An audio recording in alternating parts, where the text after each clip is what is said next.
नमस्कार, टिभी अन्नपूर्ण समाचारमा स्वागत छ। म शर्मिला सुवेदी। सुरुमा प्रमुख समाचार। प्रधानमन्त्री शेरबहादुर देउबा र एमाले अध्यक्ष ओली बीच भेटवार्ता। एमाले साथ दिए गठबन्धन छोड्न कांग्रेस तयार। लामो समय गठबन्धन नटिक्ने महामन्त्री थापाको भनाई। सरकारको आग्रहमा आज बस्ने भनिएको संसद बैठक भोलि दिउँसो 1 बजेसम्मका लागि स्थगित। भोलिको संसद बैठकमा एमसीसीको विषयमा छलफल प्रारम्भ हुने। पछिल्लो 24 घण्टामा मुलुकभर 318 जनामा कोरोना भाइरसको संक्रमण पुष्टि। 562 जना निको हुँदा 1 जनाको ज्यान गयो। शहीद स्मारक ए डिभिजन लिग फुटबलमा हिमालयन शेर्पा र फ्रेन्ड्स क्लब बीचको खेल बराबरीमा सकियो। र रुससँग कूटनीतिक सम्बन्ध तोडिएको युक्रेनको घोषणा। रुसका राष्ट्रपति भ्लादिमिर पुटिन आधुनिक युगका हिटलर भएको युक्रेनका पूर्व राष्ट्रपतिको आरोप। प्रधानमन्त्री शेरबहादुर देउबा र एमाले अध्यक्ष केपी शर्मा ओली बीच भेटवार्ता भएको छ। संसद भवन नयाँ बानेश्वरमा झण्डै 3 घण्टा उनीहरूबीच छलफल भएको हो। बैठकपछि पत्रकारसँग कुराकानी गर्दै कांग्रेसका महामन्त्री गगन थापाले सत्ता गठबन्धन धरापमा परिसकेको र यो अब लामो समय नजाने पुष्टि भएको बताएका छन्। सरकारमै रहेका माओवादी र एकीकृत समाजवादीले सरकारले पेश गरेको सम्झौतालाई साथ नदिनु भनेको गठबन्धन लगभग टुटिसकेको रूपमा बुझ्दा हुने थापाको भनाइ छ।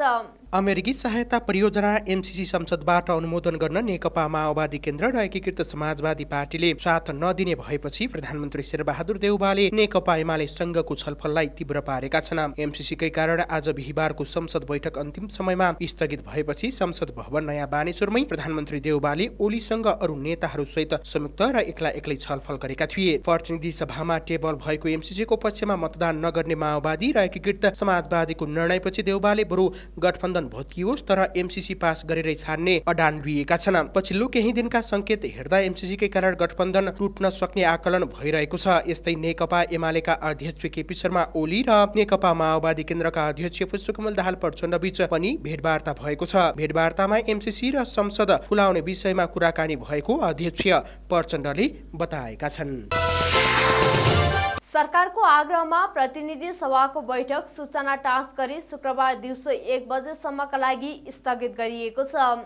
प्रतिनिधि सभाको बिहीबारको बैठकमा अमेरिकी सहायता मिलेनियम च्यालेन्ज कर्पोरेसन एमसीसी सम्झौतामा सैद्धान्तिक छलफल हुने सम्भावित कार्यसूची रहेको थियो। संसद भवन नयाँ बानेश्वरमा बसेको कार्य व्यवस्था परामर्श समितिको बैठकमा एमसीसी सम्झौतालाई अगाडि बढाउने विषयमा सहमति जुट्न नसकेपछि बैठक सूचना टाँस गरी स्थगित गरिएको हो। बिहीबार दिउँसो 1 बजेका लागि निर्धारित बैठक विशेष कारणले बस्न नसक्ने भएकाले प्रतिनिधि सभा नियमावली 2075 अनुसार भोलिका लागि सारिएको संसद सचिवालयद्वारा जारी सूचनामा उल्लेख गरिएको छ। प्रमुख प्रतिपक्षी दल एमालेलाई मनाउनका लागि सरकारले प्रतिनिधि सभा बैठक स्थगित गर्न आग्रह गरेको बताइएको छ।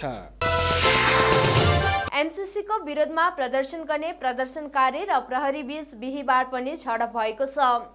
एमसीसीको विरुद्धमा रहेका प्रदर्शनकारी र सुरक्षाकर्मी बीच बानेश्वर क्षेत्रमा झडप भएको हो।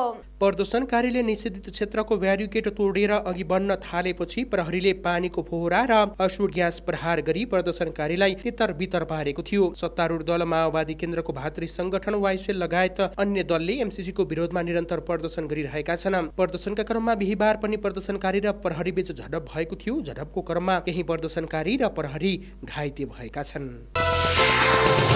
नेकपा माओवादी केन्द्रका सांसद गिरिराज मणि पोखरेलले एमसीसीमा भोटिङ भएपछि गठबन्धनमा माओवादी नबस्ने जवाफ कांग्रेसलाई दिएको बताएका छन्।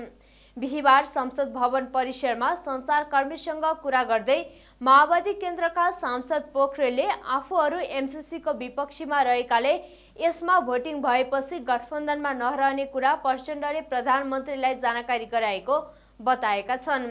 उनले एमसीसीका विषयमा सैद्धान्तिक छलफल गर्ने भनेपछि सरकारको आग्रहमा संसदको बैठक सारिएको जानकारी दिए। गिरिराज मणि पोखरेलले एमसीसीमा सहमति खोज्ने विषय सकारात्मक भए पनि आफूले ल्याएको प्रस्तावमा बहुमत नजुट्ने देखिएपछि बैठक सार्न खोजिएको जस्तो देखिएको धारणा व्यक्त गरेका छन्। यस्तै सरकारका गृहमन्त्री एवं कांग्रेस सांसद बालकृष्ण खाँडले सदनलाई सहज रूपमा अघि बढाउनका लागि विभिन्न दलका नेताहरूसँग छलफल भइरहेको बताएका छन्।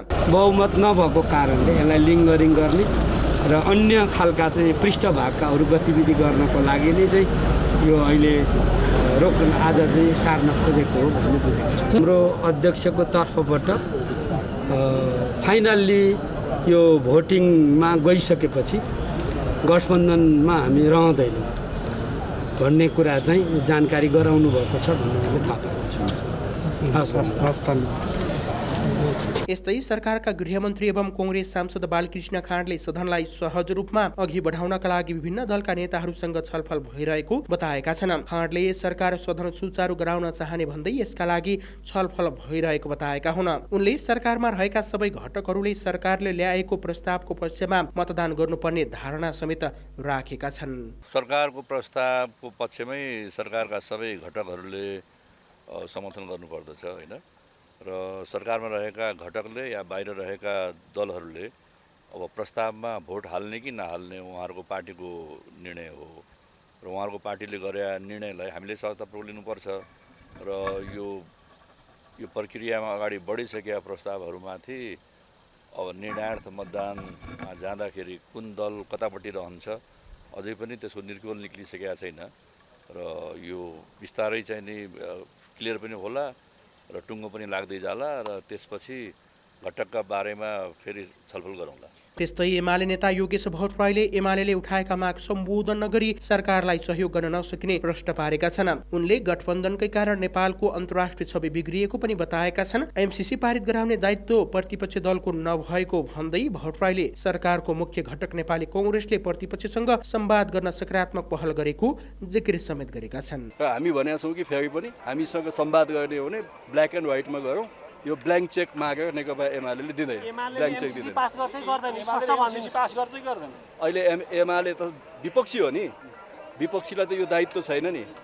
एमसीसी पास गर्ने अथवा सत्ता पक्षबाट पेश गरेका कुनै पनि बिल पास गर्ने दायित्व संसदीय व्यवस्थामा सत्ता पक्षको हुन्छ। विपक्षीसँग अहिले किन सोध्नुहुन्छ? विपक्षी त गठबन्धन भत्कियो भने एमसीसी पास हुन्छ भनेपछि अहिले त्यो गठबन्धन भत्किँदैन भनेर हामी हेरेका पनि छैनौँ। गठबन्धन भत्काउन हामीले कुनै धुप हालेका छैनौँ, गणेशलाई पूजा गर्न गएको छैनौँ। भत्के पनि उहाँहरूको कारणले भत्किन्छ, नभत्के पनि उहाँहरूको कारणले नभत्किने हो। यो भत्किनु चाहिँ मुलुकको निकासको निम्ति अनिवार्य छ।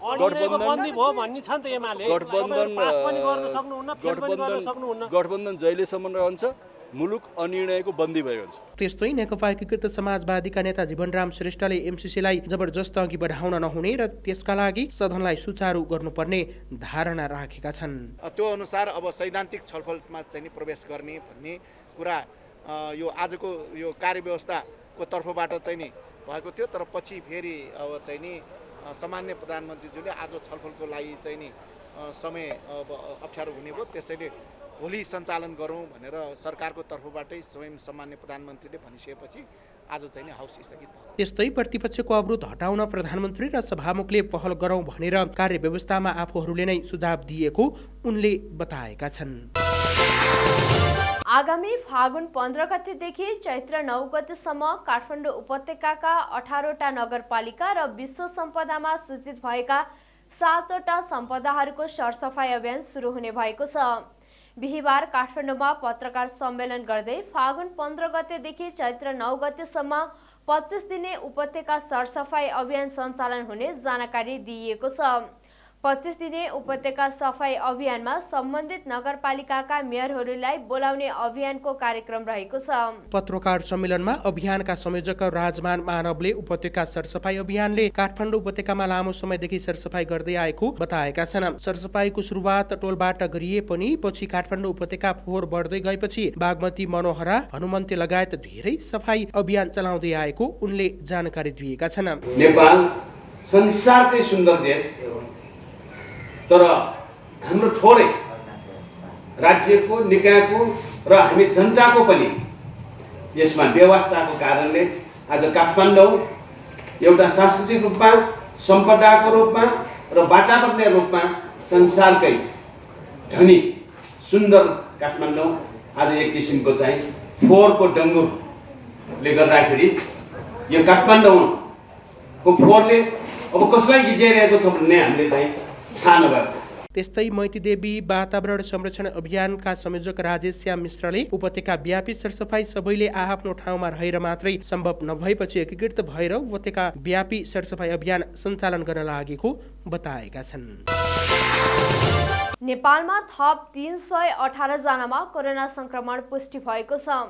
देशभर गरिएको 5508 PCR परीक्षणका क्रममा 151 जना र 2235 एन्टिजेन परीक्षणका क्रममा 167 जनामा कोरोना पुष्टि भएको स्वास्थ्य तथा जनसङ्ख्या मन्त्रालयले जनाएको छ। त्यस्तै कोरोनाका कारण थप 1 जनाको ज्यान गएको छ। हालसम्म नेपालमा कोरोनाका कारण 11931 जनाको मृत्यु भइसकेको छ। त्यस्तै थप 562 संक्रमित निको हुँदा हालसम्म नेपालमा 9,54,903 जना निको भएका छन्। हाल नेपालमा 9,678 सक्रिय संक्रमित आइसोलेसन र 107 जना क्वारेन्टिनमा रहेको मन्त्रालयले जनाएको छ।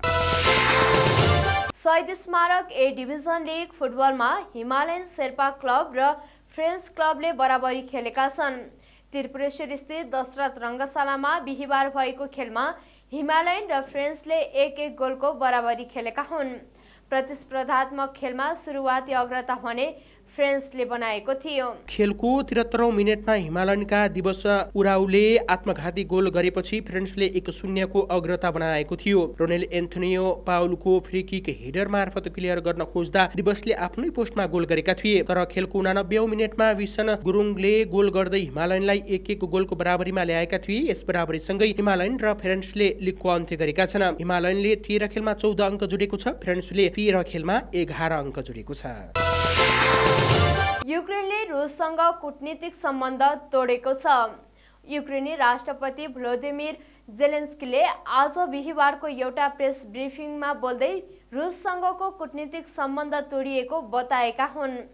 यसैबीच राष्ट्रपति जेलेन्स्कीले देशभित्र हतियार माग्ने जो कोहीलाई उपलब्ध गराउने बताएका छन्। रुससँगको तनाव बढ्दै गर्दा युक्रेनी नागरिकहरूले आधारभूत सैन्य तालिम लिइरहेका तस्बिर पनि सार्वजनिक भएका थिए। आज बिहिबार बिहान पुटिनले युक्रेनमाथि सैन्य कारबाहीको घोषणा गरेका छन्। त्यो घोषणापछि युक्रेनका विभिन्न क्षेत्रमा हवाई आक्रमण भएको छ। रुसी आक्रमणबाट अहिलेसम्म 7 जनाको ज्यान गएको युक्रेनले बताएको छ। आक्रमणमा सैन्य इकाइहरूलाई निशाना बनाइएको अधिकारीहरूले बताएका छन्। यस्तै युक्रेनका पूर्व राष्ट्रपति पेत्रो पोरोशेन्कोले रुसका राष्ट्रपति भ्लादिमिर पुटिन आधुनिक युगका हिटलर भएको आरोप लगाएका छन्। पोरोशेन्को अहिले सांसद हुन्। उनी आजको दिन दुःखद भएको तर जित युक्रेनको हुने दावी गरेका छन्। रुससँगको तनावबारे युक्रेनको राजधानी किएभमा अहिले सांसदहरूको आपतकालीन बैठक बसिराखेको छ। बैठकमा सहभागी हुन जाँदै गर्दा पूर्व राष्ट्रपतिले संसद बाहिर पत्रकारहरूलाई पुटिन आधुनिक युगका हिटलर भएको बताएका थिए। पोरोशेन्को सन्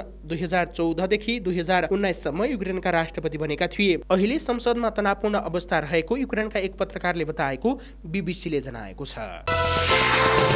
टिभी अन्नपूर्ण समाचार अहिलेलाई यति नै। टिभी अन्नपूर्ण तपाईले हाम्रो वेब पेज tvannapurna.com सँगै फेसबुक, ट्विटर, युट्युब तथा मोबाइलमा टिभी अन्नपूर्ण एप अनि विन्डोज मार्फत आफ्नो टेलिभिजन सेटमा समेत हेर्न सक्नुहुनेछ। पल पलको अपडेटका लागि तपाईँ नेपालकै पहिलो अनलाइन टेलिभिजन टिभी अन्नपूर्ण हेर्दै गर्नुहोला। नमस्कार।